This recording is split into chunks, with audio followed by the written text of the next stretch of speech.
All right, welcome to the Aftershow.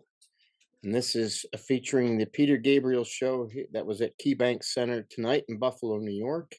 The I.O. tour landed. Peter Gabriel's first time in Buffalo since 1986. Many things to talk about real quick, just to give you a quick rundown on how the show went. If you've been following this tour, you probably know that he's playing almost the whole album of I.O., which has still yet to be out, unfortunately. I think that was one of his biggest mistakes, that a lot of people don't stream and a lot of people don't have access to this stuff, or they don't want to watch it or listen to it on YouTube. He really needed to have this album out in a physical format before the tour started. I think it would have gone over so much well.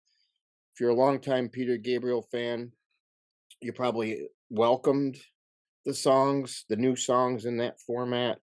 But if you're just a casual fan, I think you really didn't get a lot out of this concert, unfortunately. Now, not to say that it was a bad concert. Actually, it was the best sounding of the three Peter Gabriel shows I've ever seen. And the visual aspect with all the video screens and stage props definitely probably was his best overall as well. But I feel nothing tops the Secret World Tour back from 1993. That definitely stands to me as the best Peter Gabriel tour ever.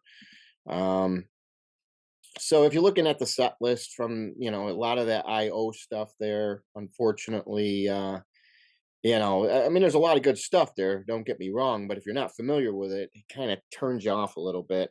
And the way he was mixing them in, playing a couple in a row, and then sprinkling in the goodies in between that, like digging in the dirt, and he ended the first set with Sledgehammer. Didn't really care for the Don't Give Up and the In Your Eyes, how they got stretched out. I feel he should have just done like a normal version, and then maybe give us one more bonus song somewhere along the way. There were many songs that he could have played that just weren't. I know many people were griping that Games Without Frontiers is probably the biggest one, without a doubt. That was a black mark against him for just not playing that song alone. Many songs earlier on in his career. Here Comes the Flood. I mean, there's many that you would have, Steam, a later song that wasn't even played. Surprisingly, I thought for sure he would play that one. But the highlights for sure, I would go with Red Rain as probably the song of the night overall, next to Salisbury Hill, close second. And even though In Your Eyes was stretched out, it definitely was one of the highlights of the night for sure.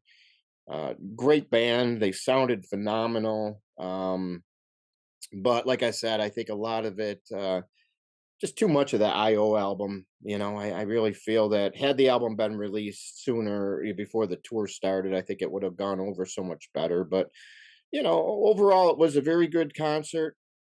Just to me, not a great concert, only because there were that other Peter Gabriel tour that I mentioned. But that's just our take on it. And feel free to leave your thoughts of the show if you've seen it in the comments. And thank you for tuning in to the After Show.